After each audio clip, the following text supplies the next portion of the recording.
UPS nyala, ini sudah nyala.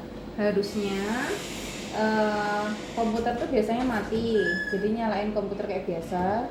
Spektro ini biasanya juga mati, nyalainnya di samping sini. Oh ya. Ya kan? Nah, ini nanti ditunggu 15 menit untuk warming up, baru nanti kalian pakai. Gitu biasanya. Tapi karena ini posisi sudah nyala, jadi kita langsung pakai aja. Nah, yang diklik itu yang pertama adalah yang Mi Lab Solution, softwarenya itu Lab Solution. Nah, kamu ini nanti mau cari apa dulu? Lambda Max. Lambda Max. Lambda Max itu berarti kan spektrum. Nah, untuk fotometrik berarti kamu kalau udah dapat apa Lambda Max-nya. Iya. Nah, terus time course ini fungsinya untuk operating time. Nah, kita klik yang spektrum. Nah, kemudian muncul kayak gini, kita konekin dulu nih sini.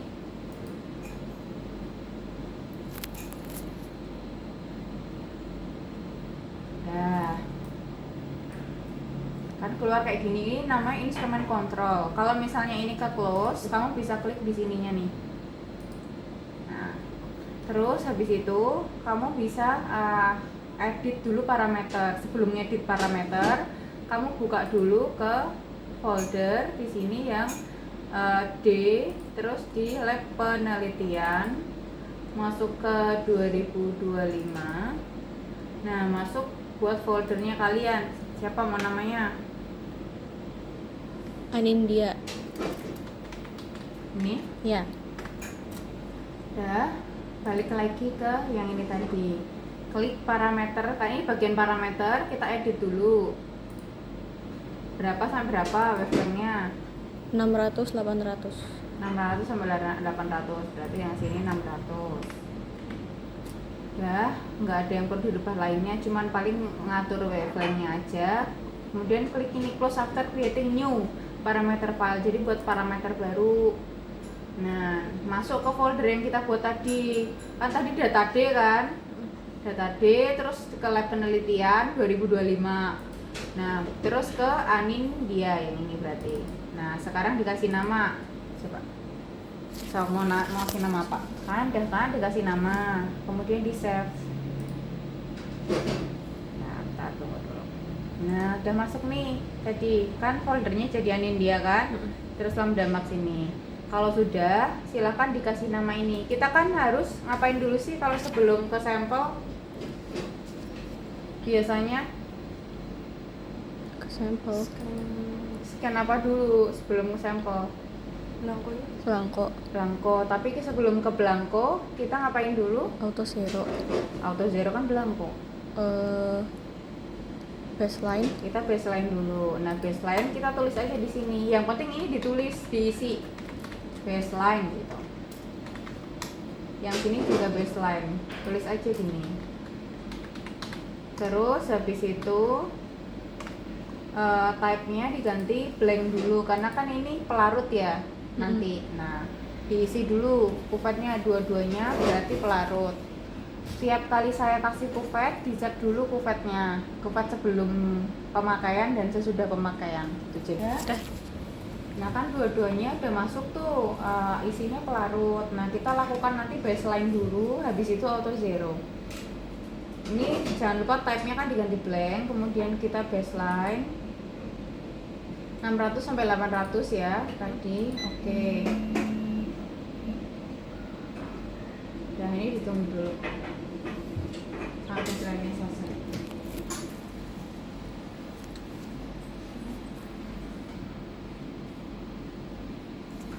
Udah selesai dia baseline ya. Terus habis itu diklik auto zero. Ininya nggak usah dirubah, nggak masalah karena kan nggak ke save ya. Yang penting kita lakukan baseline sama auto zero. Setiap mau ngukur. Iya. Udah selesai. Auto zeronya cuma sebentar ditutup lagi. Nah sekarang kamu ganti sampelnya yang depan aja. Nah file name-nya file name. Nah, sampai ganti.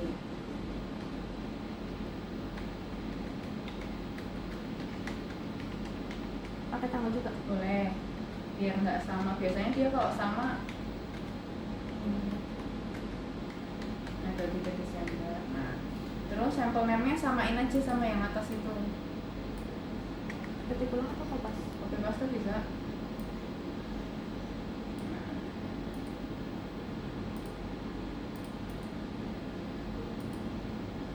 Type-nya sampel. Kemudian diklik start. Start. Nah, gede banget itu.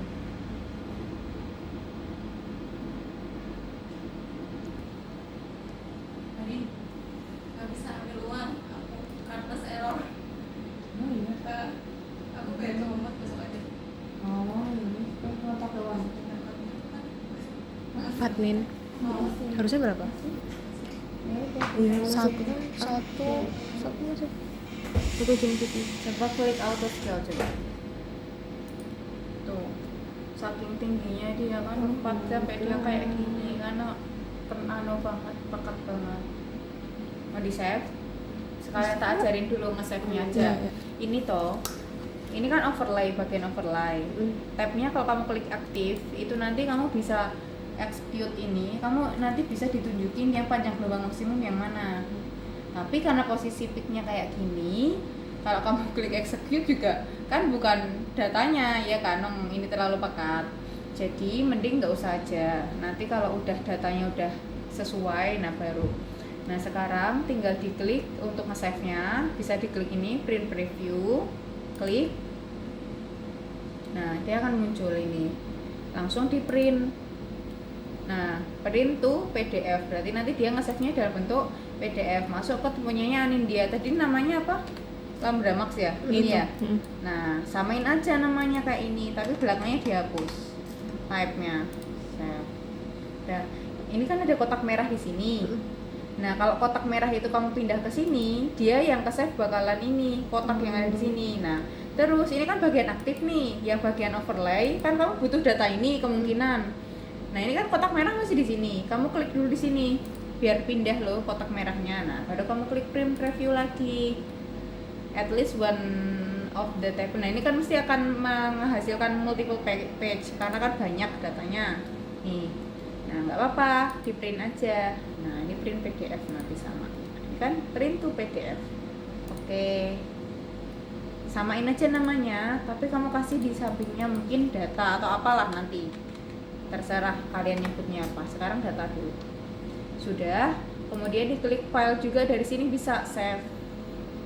Tapi kan ini udah ke save ya data, jadi nggak usah di save lagi. Tapi kalau saran saya biasanya tetap tak save as, karena dulu pernah nggak di save as ternyata nggak tersimpan. Ya, jadi saranku mending di save as aja, dipastiin gitu loh. Oke. Coba save as data, klik. Nah, tapi masuk lagi ke tadi data D kan? Ini kan C. Data D mana?